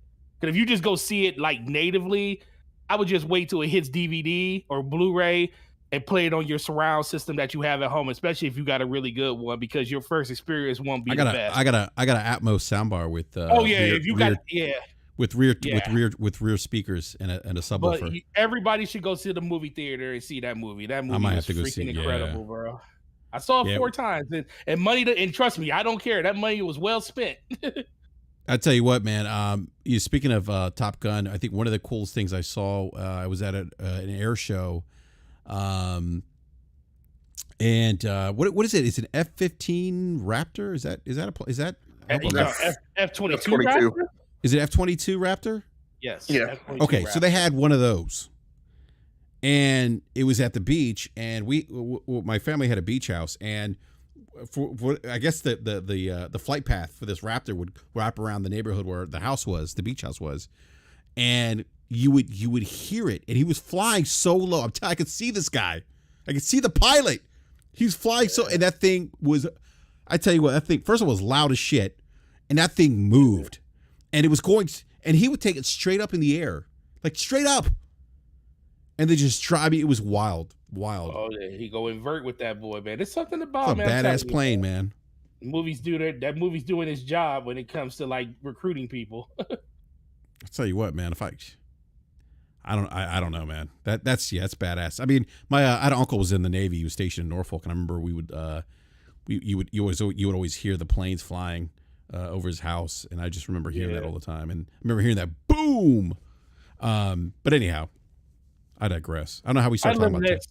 Yeah, I live next to a Air Force base, and the unfortunate thing when 9/11 happened, I'm like probably 20 miles away from the Air National Guard base here, and they had F-18s at the base. And the moment that 9/11 happened, like 5 minutes after they, announced the second tower got hit, all you heard was the sonic boom of 2 F-18s fly overhead. Jeez. And boom. And then all of a sudden, but then like literally within 10 minutes, they were on the news talking about how the joint efforts, and they talked about all the Air Force bases that had ships in the air. And they were talking about from Selfridge Air Force Base, we have F-18s circling the area. I'm like, man, that's our area. How the heck they get to New York so fast? Bro, those boys opened up when they got to. Wow. Yeah, I hear that, man. So as we're talking about Game Pass, there was something that, and I was hoping B Money was going to be here tonight. Unfortunately, going to make it. So that we were talking about the BRAP chat. I think you saw this Forte. Like, I did. Yeah, like so the big Game Pass question. If Microsoft can get a regular cadence of first party releases into the service, are they going to? And B Money brought up a great point. Like it's even what's even more odd is that the fact that that despite not having first party big first party title release in the service, they haven't had a big third party title release in the service. And so B was asking the question, like, are they he's like, do you guys think they're going to continue trying to get third party titles into the service as and hopefully this happens as their first party release cadence increases into Game Pass? And I thought it was kind of an interesting question. Because I kind of think like, yeah, they probably should, because we know that delays are going to happen with first party. I was surprised again they didn't have some kind of contingency plan with what's it called being delayed. Oh my God, why am I forgetting? I'm forgetting shit today. With Starfield being delayed. Yeah. So I don't know. What do you think, Forte? No, I think I think that's definitely a thing when it comes to the overall thought process of that. It just really just comes down to them just getting on target with that type of stuff. I mean, we all know at some point they're going to be able to start releasing games. It's not like these are games they don't own or stuff like that. These are all companies and publishers and stuff that are a part of the Xbox ecosystem. So it's just really just comes down to them finally getting the footing when all this stuff happens. People don't want to talk about, the situation that happened with COVID and everything. I do think that has a lot to do with a lot of the things. They just were prepared for the things that they had to deal with when it came to that, compared to like Sony and Nintendo. They had a really, really good grasp on just their development cycles before that happened, so it really didn't affect them as much. But they just need to just concentrate on getting games out the door. And once they start doing that, I think it'll just be a consistent flow of games after game after game. But people aren't going to really wait to give them that chance, because they just want these games just to come out, because you pay $400 or $500 for these systems to play games on them. And as of right now, people are just missing out on that aspect of it. So I almost hate to say it, Forte. I respect the perspective about COVID. Just my overall feeling for like who should have been prepared to deal with that contingency. This is the foremost productivity software company. You are right about that. The second foremost cloud company on the planet. They make products specifically designed for software development teams to collaborate, for which they sell to corporations at extremely high prices, right? I'm like, if anybody should have been ready to go mobile, remote, I mean, Amazon should have been one, Microsoft should have been number two, and Google should have been number three. So I struggle to understand. I agree. I agree with you on that. But you're talking about Microsoft. Microsoft up until 2017 wasn't 100% behind gaming that we know of until they started putting that money down. So they still had to ingratiate themselves to get these studios in-house. And we know what the maturation period on getting studios in line to what your company culture is like. I think a lot of those, you can definitely tell the studios that Microsoft had the least to do with pretty much did pretty well for the sucker. They already released games during that part of the year. And I also think that's another big part of it too. When you not when you hire, but when you purchase all of these studios, and these studios already have games and they have things that they already have promised to other to other publishers and stuff, that kind of hurts your output, because yes, even though those games are releasing, they're not going to release when you need them to release. When you got Wasteland releasing a game the year before the system, the year of the system beforehand, that kind of hurts you. When you got Outer Worlds, when you purchase them, comes out 2 years before, when's the next game that's going to come out from a city? And you're looking at time, you got Avowed coming out and stuff like that. So the fact that the studios were on a downturn when it comes to making the next version of their games is kind of cost them in that regard too. But I just think that there was a difference between what Microsoft does and their belief in what they were doing with gaming up until recently, over the last 3 to 4 years. And we know that they are 100% bought into it, because they wouldn't be making the acquisitions they're making. But it still takes time for them to do that. So as much as I don't like using the COVID excuse for stuff of that stuff, I just think that there was a complete difference in a disconnect between what Microsoft was doing as a whole when it comes to Windows 365, when it comes to the Surface team, when it comes to their enterprise and Azure and everything, where Xbox, that was the last thing that they were trying to bring in line. And they're having the hardest time doing that, because not only are they trying to build what they have as a studio with what the stuff they had already, but now they're trying to add stuff to it. And you got to ingratiate and get all those people in line when it comes to your culture too. And I think that's what's taking them the longest to do. Yeah, I mean, I'll agree with you for all of the other reasons. I built my own model that talked about, right, what the expectations should be around Microsoft's Microsoft Game Studios, right, productivity output, and to not expect, right, AAA first party games to be dropping once a quarter, as they stated their strategy was, until 2025. Right. And any sooner than that would just be really good fortune, and would partially require enablement via the success of the Activision Blizzard acquisition.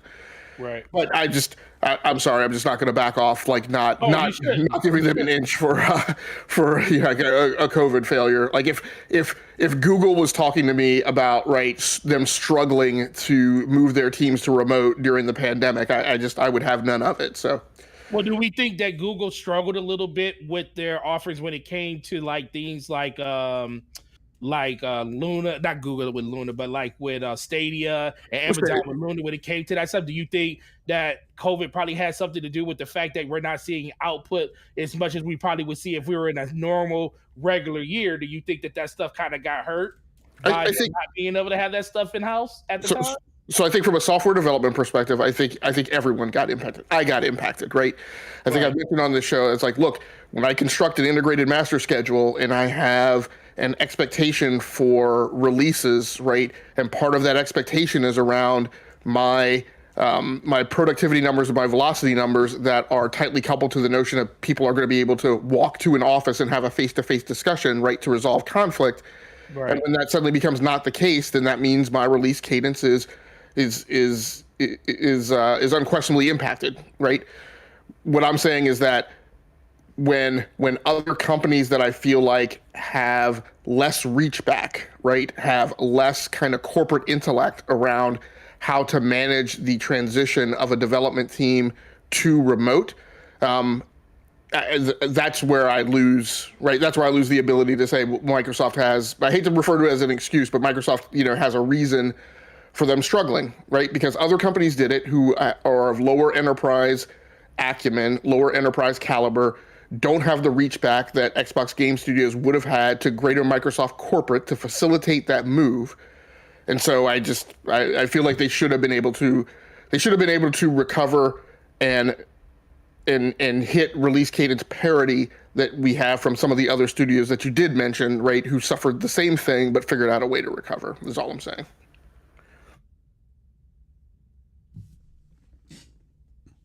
Oh, no, I thought you were going to reply, Forte. Oh, no, he's right. I agree. Yeah, I mean, I think you guys both bring up, good points. I do get it, Forte, like, that obviously the investment or maybe we hear about the wall, Terry Myerson, and that wasn't there, but right. But I also see kind of, I see that point, like, obviously, that investment wasn't there and now they're kind of all in, and that all in is going to take time, but I think in the same breath, though, I think that if anyone would have had an easier time transitioning during COVID, it would have been them, given some of the things that Game Logic said. But Forte, did you? I know I asked you kind of what you thought about the third party stuff. Do you think that they'll still invest in third party content coming to Game Pass? Are you asking me? Yeah. Oh, absolutely. I mean, I think until you get to a situation where they're super stable in their release schedule on their own, even then, I still think that they're still going to do something like that. It just really comes down to the further we get into them being able to just rely on their own output, the less of those you'll get. And I think you'll just see them in years where they probably have a very, very rigorous release schedule when it comes to like a lot of games kind of overlapping, and they kind of want to push stuff out of certain quarters so they don't have to like really compete with each other. Then you'll see them offer things that like third party when it comes to that. But as of right now, they're living off of third party because their games just aren't ready. So they'll keep doing that until they get to a point where they're sustainable on their own, I believe. I actually think unless the market or the subscription base right at that point sends a signal that their consumption right isn't going to keep up with whatever there's, I think that they would actually keep doing it. Like when I go back and I talked about like that cell phone carrier model, right, and kind of some of the cable models and what we're seeing kind of Netflix going through today, right. I think that we now have if you're a subscriber that you have an expectation right for certain content. And I think you naturally have an expectation for that content to grow over time, right? And then I think what you're going to have is you're going to have a group of people who then don't expect you to take stuff off of the table, right? That once you put something in the buffet line, right? Those of us who have gone to all-you-can-eat places, right? We get cranky when they pull stuff off the line, right? You my crab legs. That's right. Once crab legs are on the line, we expect them on the line every single time. We don't expect them to be pulled off the table. So I actually think that they will. I think the only way that they will start to back off of that is if they're making an expenditure, right, inclusive of paying for their studios. But, over time, if the subscription numbers, even though they're going up, don't show a trend to consume more and more, right, across the board in aggregate, then they'll get to the point where they say, well, it doesn't make any sense for us to pay for this third-party stuff if people are only like partaking of the first-party stuff. But I think as long as they see consumption numbers maintain, right, and consume all of that stuff kind of on the smorgasbord, then I think they'll still keep doing the third-party stuff. I mean, that's the thing that I feel like would give them, competitive advantage and make a differentiated value proposition in comparison to PS Plus. And I think that they're, even though eventually they're going to overcome kind of where they are right now from a production pipeline standpoint. But if you look at the Apple model, right? Apple still does things today, including their constant hoarding of cash, which is not necessary for a company their size. They do that because there are people still at the company who lived the nightmare of when that company almost went out of business, right? And so they have cultural corporate behaviors that are still based on that conservatism and that risk aversion, right? And so I think what we'll see from Microsoft from a corporate perspective is, look, if assuming that they survive this and they do get back to production pipeline output, right, that they'll go, look, that was the thing that kept us afloat over time, and we're not going to stop harvesting that stuff and keeping it right in our subscription service. Yeah, that's a great point, and I just got hungry when I said crab legs, by the way. But no, that's a great point. It's going to be interesting. I do think that I think that if they can, and we said this, I think the biggest thing they could do, I mean, if their first party titles, I think if they start knocking out the first party title, what I mean by that, like they're putting out content that is just critically acclaimed across the board. I mean, just a high quality or just really resonates with a lot of gamers. I think that's going to be great. But I also think that if they can get bigger titles, and I think you think about the acquisition of Activision Blizzard and now having Call of Duty, which is a huge title in that portfolio, and Game Pass, I think if they get more of those things, like the NBA 2Ks in the Game Pass, things like that, I think there is where the potential, I think that's where I think things get really interesting for Microsoft and Game Pass, and maybe even Sony, the industry, if they can get those third-party titles into that service, because I think then you start even appealing to even a wider audience of people that may only buy those games. Maybe they buy that, Right. NBA 2K, or they buy the Maddens only, or maybe they buy 3 games. If you get some, and then the 3 games they're buying are those big AAA type games. Maybe that's an area where I think that if not area, but if they can get those titles, I think that would be a way for them to really drastically, grow those subscription numbers, and maybe keep people engaged into the service. But I don't know. We'll see. Go ahead, Forte. I think you were to say something. No, it's time will tell. That's literally all it is. It's just right now Microsoft doesn't have. They don't get any type of court when it comes to that right now. They just have to find a way to get these games out. People don't care that you just purchased all these studios. People don't care. I mean, yeah, we understand the overall business of it all, but it didn't stop people from supporting your system. It didn't stop people from going out and buying your products and stuff and listening to you talk about, eats monsters for lunch and most powerful console ever. You chose to put that stuff in your marketing, meaning that, even though you didn't promise the games and experiences, you just promised a powerful console. But people expect when you buy a 300, 500, however much system, they expect the content to be there. And have they lived up to it to an extent? A little bit, but nowhere near where they needed to be compared to their competition. And that's the thing that people aren't going to let them off the hook for until they start releasing consistently. Yeah, no doubt. Yeah, yeah, go ahead. I'm sorry, go ahead. Well, No, go ahead, and we're saying these things, right? Because as I mentioned before, right, the hope I think that all of us has is, that all of the competitors stay on the market and that they are competitive, right? To continue to drive the variety that's available on the market, to continue to drive, well, it's probably not going to keep prices from increasing by $10, but to keep that like under control, right? One of the things it recognizes is if there was only Sony on the market, right, this whole topic of game price increases would be over, right? They would have already increased, right? So the hope and desire is for all these things to keep happening, for us to have some games from Xbox to talk about on the podcast. In the meantime, right, Nintendo is releasing what just came out with Xenoblade Chronicles, or actually comes out with Xenoblade Chronicles 3 at the end of the month, Splatoon 3, Bayonetta 3 into the fall, and then a little Pokemon. So, even though there's not anything first party coming out of Xbox, one of the competitors is out there along with Sony putting some stuff out for people to consume. Yeah, by the way, Nintendo is going to have some games coming out on the Switch that I'm really interested in.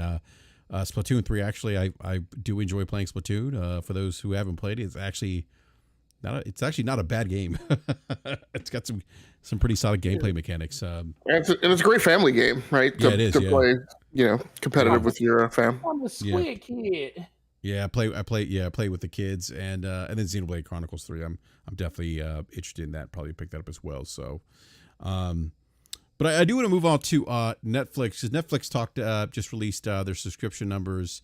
It sounds like they're not as down as they were what they predicted they would be. But what's interesting about Netflix, and I don't think that's really discussed a lot, is their investment in gaming. It's something they did talk about recently. And I guess the idea, really the idea is just to offer, as in addition to, the television, to add gaming as a service to the Netflix streaming platform. And I think EA, and I forget who else is actually going to be helping them with content. And I think they did they buy a developer? I feel like Netflix did buy a developer that, or am I thinking about Amazon? They did buy their own studio. Again, as we're talking about, what's a big splash tonight, right? And what's not. I don't think it's a developer that like really moves the needle from an industry perspective, but does put somebody, right, first party kind of in house for them to, start pushing that wedge. Yeah. But I forget who it was. Yeah, so it's Netflix is interesting because Amazon's has their gaming platform in oh god, I forget the name of it now. I'm really forgetting stuff tonight. I think you said it earlier, Forte. What does Amazon have? Project Luna. Luna, thank you. Yeah, Project Luna. Yeah. So and the studio Netflix bought was is Boss Fight Entertainment. Okay, thank you for that. I appreciate that. Very small studio, like 130 people. Yeah. So, but yeah, I mean, obviously, this is another way for them to get more revenue. But I mean, what do you guys think about this? I mean, do you think that because I've always wondered like what impact are Amazon, and Amazon actually did release I think it's an MMO that actually has done pretty well, and I forget the name of it. Eric Cuts was streaming it. Is it Lost Ark? Is that what it is? Yeah. Yeah, I think Eric Cuts was streaming it, and I think that's done pretty well, for the most part. But Netflix and Amazon would get a lot of attention per se. Like we always talk about Nintendo, a lot of Xbox, Sony, but Netflix doesn't really get a lot of attention. Like Logic, what do you think, man? Do you think that they can kind of get enough people interested in gaming on their platform? Like, will people who are already subscribed to the service, you think that maybe gaming might be something that they might gravitate to, or do you think that this is kind of they got a long way to go?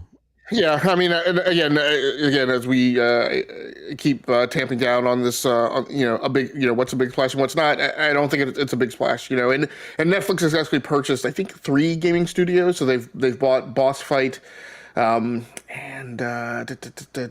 Next Games, and Night School. So they actually have 3 studios now that I think are all kind of the same relative size. I think. In my mind, I feel like where Netflix is going from a value proposition standpoint is where these things are kind of they're kind of feeder or like get you in the door things, or they're just ancillary things. And for instances, and part of it, and I don't know how much of this there is. There was a point in this country when, as a TV consumer, you would kind of identify, and this is me dating myself again, you would kind of identify, when there were three major networks, right? CBS, ABC, and NBC. You would kind of identify more or less with one of those broadcasting channels, right? You either favored ABC programming a lot or CBS programming a lot. And then when we kind of hit the next stage of evolution and we had an expansion of kind of the baseline channels, right? We brought in the UPNs and the Fox, and eventually saw some of that convert and the WB, right? And then eventually saw some of that kind of consolidate into the CW. WB. I couldn't resist. That was about the age of time where you started to seeing like less of that. Like people didn't really associate with like a broadcast network. So I've had a hard time. I feel like there are some people who are kind of like, I don't want to call them hardcore, but are like Netflix people. Like they don't, there are a lot of us that are like Hulu, Netflix, Amazon Prime, right? We keep kind of a stable amount of diversified content so that we can cover our bases and so that we don't have to experience a lot of, well, you can't watch that. Nobody's going to tell me I can't watch anything. I'm just going to have everything, right? But there are some people that I think, because they kind of try and keep a budgetary constraint of this, that are Netflix people. And so I can see those type of brand aligned content people who, maybe on a Friday night, they're waiting for, significant other to get home so they can do Netflix and chill. So they'll turn on their Amazon Fire Cube or whatever. They'll go ahead and log into Netflix, and they may play kind of one of these short, I don't want to call them time wasty, but kind of a skosh in kind of the mobile vector where they're not a big campaign like a God of War, right? But they're just kind of an idle time, right? Consumption kind of thing. A tower, what's that? Yeah, Candy Crush, tower defense, like that kind of stuff. I can see them kind of doing that stuff, and I can actually see maybe where they would position those products, right? Jointly with like a given show, right? So let's say Squid Game, right, might have a little icon or something or thumbnail for a game right on its main page, right? So that if you go to that main page and you sit there for a while and you're waiting for another person to come down or whatever, right? You float over to this game and play it. Part of the thing that'll be interesting to see if they're gonna. I guess they're going to have to controller enable a lot of these games and to see if they're going to do kind of their own thing or if they're just going to say, you can use your Xbox controller or exactly how they're going to do it because Netflix doesn't really have its own hardware, right? So going the Stadia route where it's a controller that can actually attach to Wi-Fi, I guess kind of seems like the logical route to not tie it to anything kind of IR based or Bluetooth based since you're not guaranteed to have that in a lot of television. So but that's all right now. That's all that I don't see this as a major campaign push where it's going to be a major industry competitor with the likes of Microsoft, Sony, and Nintendo.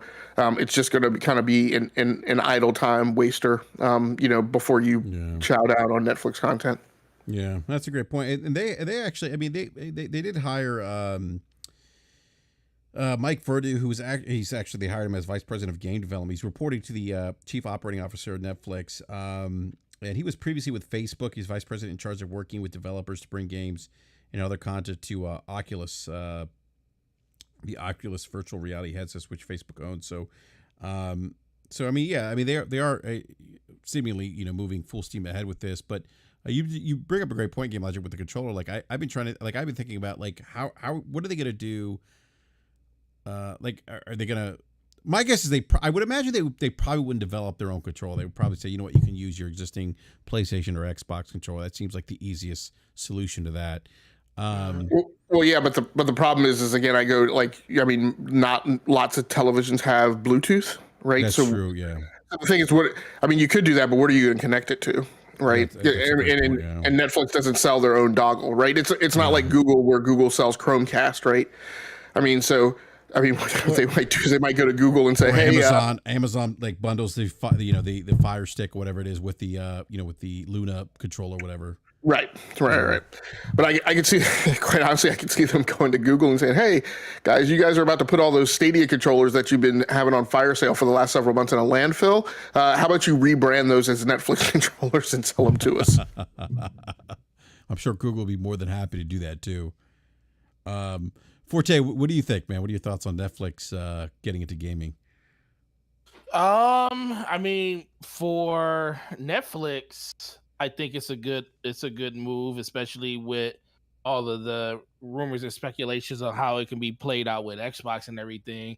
I just think in general, they just need to find a way to get that price down, because every time I look up, I'm like, God dang, nights it's $20 now. That's $20. So I'm like, okay, so how can we manufacture a way where we can get, same revenue, but not, keep charging people more and more, which is kind of counterintuitive. But if they can get on the advertising side to get that under control, that's a great thing. But when it just comes straight to gaming and stuff, I think, the more the merrier. The more competition you have in that type of ecosystem, the better, the more stuff you can get out of it. It just really just comes down to the offerings and stuff. They have the template. They saw Amazon try to get into it. They seen Google try to get into it. So it just really comes down to what is going to be the niche for something like them to actually make this success for them. And it doesn't have to be anything like what they were trying to do. It could just be something even on a more smaller scale. But if it actually ends up being true after all this stuff is said and done with the acquisition with Xbox and Activision, and they can actually like come into a partnership more likely with Xbox or with Microsoft in general, I can see a lot of different things that can happen on the back end. But I do think it's mostly going to be all enterprise based though, especially when you're talking about moving servers and stuff like that, because everything right now through Netflix is through AWS, and we all know that with Microsoft it's all about Azure, about the cloud, and how do you make your product look better than everybody else's product? You show that your product can hold stuff that other products probably can't hold, or they could hold, but yours can hold more. And can you imagine adding or incorporating something like Netflix is servers and all their back end infrastructure with all of the advertisement and stuff on the back end that they can do? And we know Microsoft isn't the greatest when it comes to something like that, when it comes to the advertising side, but that $1 billion that they spend on AWS every month or every quarter, I can't remember what the number it is, that's something that Microsoft could just absorb because they own Azure, and that's something that they could put into development on stuff like that when it comes to games and everything like that. So it's a little bit more of a fruitful benefit when it comes to that. So it's just time will tell. But I do think on the outset, it really won't have anything to do with gaming. It would just be another move to incorporate how great Azure in Microsoft's eyes is inside of the communal ecosystem when it comes to everything else. And then gaming will be like a secondary thing that happens when it comes to something with Netflix and now. Yeah, and a lot of people talk about the price of Netflix, right? And it's kind of the way it creeps up over time. But I just want to mention, like, in comparison to the rest of the streaming market, though, right? They have room, right? YouTube TV is like $55 or $65. Hulu has packages, right, that go up to $70. Now, a lot of these incorporate live TV, and so it's not quite streaming to streaming, right? Sling TV, right, has packages at $35 and $50 a month. So I feel like in comparison to other competitors, they have room to play around with price. They have room to play around with what their value proposition is from in terms of content they offer. A lot of those other services offer live TV, and that those live TV offerings are of value to some part of the addressable market, but to other parts of the addressable market, they like don't mean anything. So I don't know that like it's not quite an apples to apples comparison, and there is room to move and shake perception, including adding games into it might be one of those ways. And so I feel like, again, there's room for them to move it. Now, The thing that's going to be interesting to see is I don't know exactly what their approach is going to be to packaging that. I am generally not super price sensitive to incremental Netflix increases, considering the value that it offers. But I don't know that I want to see my price jump by $5 a month due to the inclusion of games when I don't play games on Netflix and don't have any intention. I think it will be the other way around. If like I would shout out to Hogue Law and Cognito. We talked about this on Defining Duke. And I think the biggest thing that you would see, it really wouldn't affect the Netflix only type of person, because like you said, there's a lot of people that do cross between Netflix and gaming, but the mass majority of the people that have Netflix are people that just have Netflix. They probably don't play games and everything like that. You know, that adjustable market is so much bigger than just gaming in itself. So I can see a situation where Xbox does what they do with something like EA Play or something like that, where it's part of the service, but that gives them a reason to, raise the price of Game Pass itself. Like, think about how Game Pass is set up now. They only have two tiers. They have Game Pass and they have Game Pass Ultimate. They have Game Pass for PC. They got Game Pass for Xbox, which are essentially the same thing. But then if you want to combine the things when it comes to streaming and everything else, you get Ultimate. And that's also included with Xbox Live. That's where they usually tinker with all of the different adjustables that they have when it comes to like adding Paramount Plus for a month, or give you Disney Plus for 3 months or something like that. All that stuff's usually add to Ultimate. So I can see a point where they're saying, okay, if this was something they really were interested in doing to like give some type of buffer to the gaming side of Netflix and offer games at the same time, they would do it in Ultimate. And then that's also when they would change the price of Ultimate, and it wouldn't be $15 a month anymore. It'd probably be something like 10. Not 10, like 25. Because I think they would subsidize, like, hey, if you're a gamer that already has Netflix and you have Game Pass Ultimate, well, this is where they're going to give you the break on part of your subscription when it comes to Netflix. You might only pay $10 a month for the same package that you have if you have everything.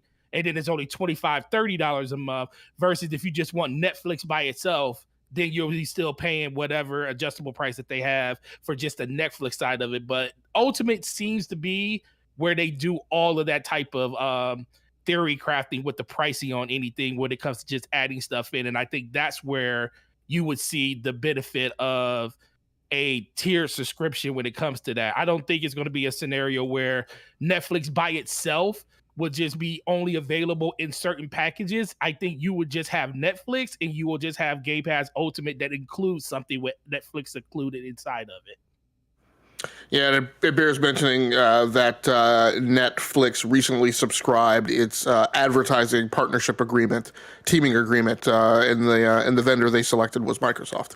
Yep. For that reason. Which led to people, an analyst speculating that an acquisition by Microsoft was happening, and people ran with that, by the way. They did, but which wouldn't be a crazy thing to think of, but it's crazy right now thinking of the situation that Microsoft's in right now, where you could think of something like Activision, Blizzard being something $70 billion, and then you're thinking about $100+ billion acquisition of Netflix right after that. It'll be some time until that happens. That's why when I said the first time around, I think whatever they do will be a partnership first, and then you will see as, time goes on. Because right now, Netflix is, Stranger Things kind of saved Netflix to an extent, season 4, because they are always in the red, where season 4 probably covered up a lot of the red they had on the floor, and then they just brought them back to even.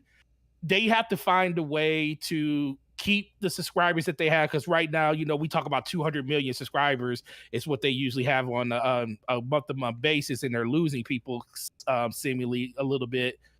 That's a lot of people, but for them, they got to find a way to get as much content as out. They put out a lot of content as it is, but not all of it is something that people want to see. We'll see that number jump up a lot when Cobra Kai comes out this, I think it's October. You'll see it jump up substantially again when that happens, or when some other stuff hits the service and stuff. But I think the partnership with Microsoft would be the best thing to do, because Microsoft will want to see sustainability and growth. I mean, they're not going to just drop $100 billion on something like that unless they know they're going to be able to do something with it on the back end, because it's a lot of money in stake when it comes to like the streaming side of it. But it would also help Microsoft because they don't have an entertainment medium when it comes to like TV or movies or anything like that. It could really help them with like their IPs when it comes, if they want to do something like a Gears of War TV show or a cartoon show, and they don't have to go to Paramount to do something when it comes to like Halo. They could do it directly through Netflix, since they have the in-house budget to be able to do it directly to them and not have to pay somebody else to do it. So it helps all the way around depending on how they want to do it, but it's going to be time until something like that plays itself out.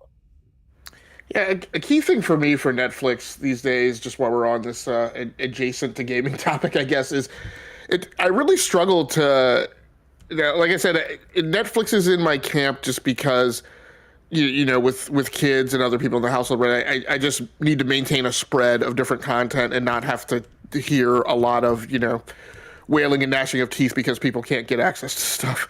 But it's really hard for me to nail down on a brand identity for Netflix, right?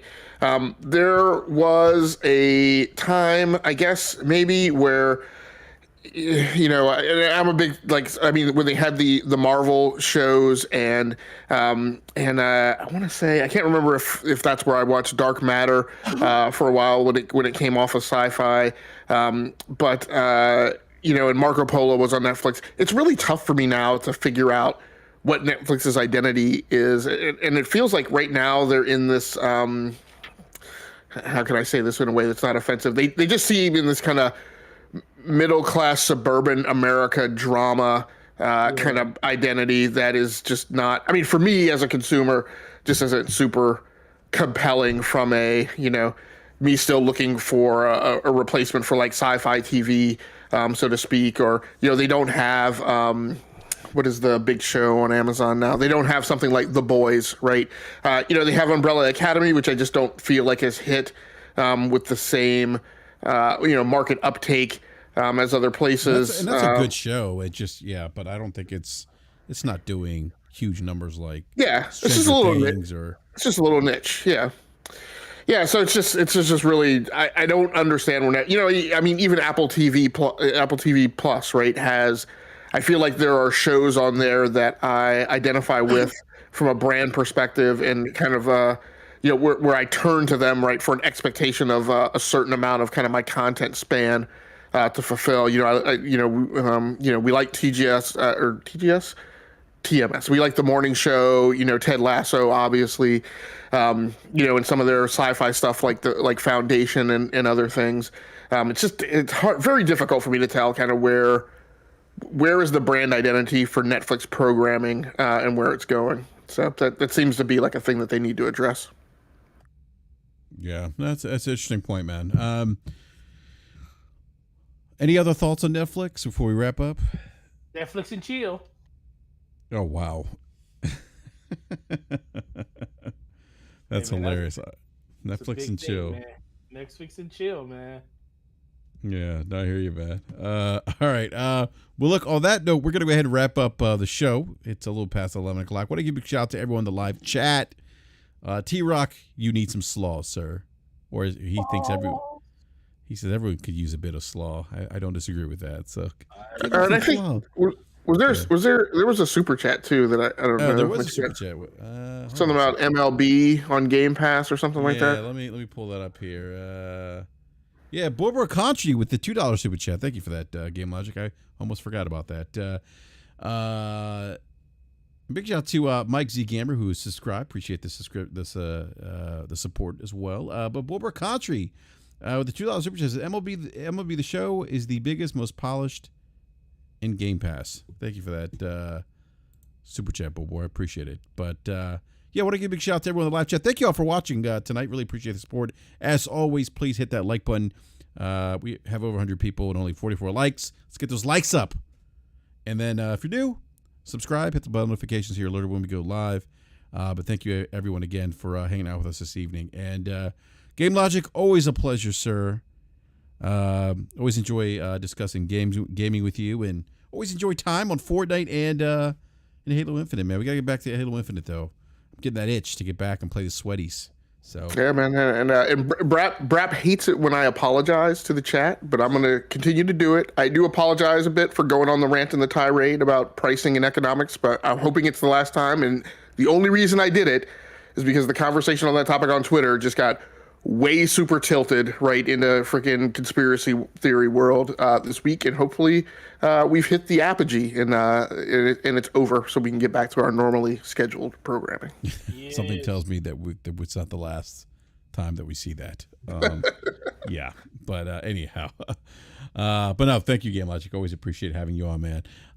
Forte, man. You guys have a show tomorrow. We do. Don't know what we're going to talk about. Probably more of the same today. Now, is it on your channel or Slumbo's channel? It is on my channel this week. So make sure you check us out. DBS Podcast on my channel. Gaming 14 everywhere. YouTube, Twitter, Xbox Live, and PlayStation. Great show. Haven't been here in the last couple of weeks, but it's always great to be home. And hope you guys enjoy the rest of your week. And make sure you play the games that you enjoy and not what people want you to enjoy. Talk to you guys later. Absolutely. And Forte, man, always a pleasure. Thank you again, man. And please check out DPS Podcast tomorrow night, 9 p.m. Eastern Time on Gaming Forte's YouTube channel. So, but yeah, everyone have a great rest of the week. Enjoy your time playing video games. Remember, video games are meant to be fun. Fun being the key word. So, on that note, we're out. We'll get you guys next week at 9 p.m. Eastern Time. And, geez, I can't believe the summer's... We're getting kind of to a point where the summer is kind of wrapping up here. I know kids are getting back to school. So, yeah, this year's flying by, too, by the way. But anyhow, we're out. Everyone, again, have a great rest of the week. We'll catch you next week. Peace. Peace.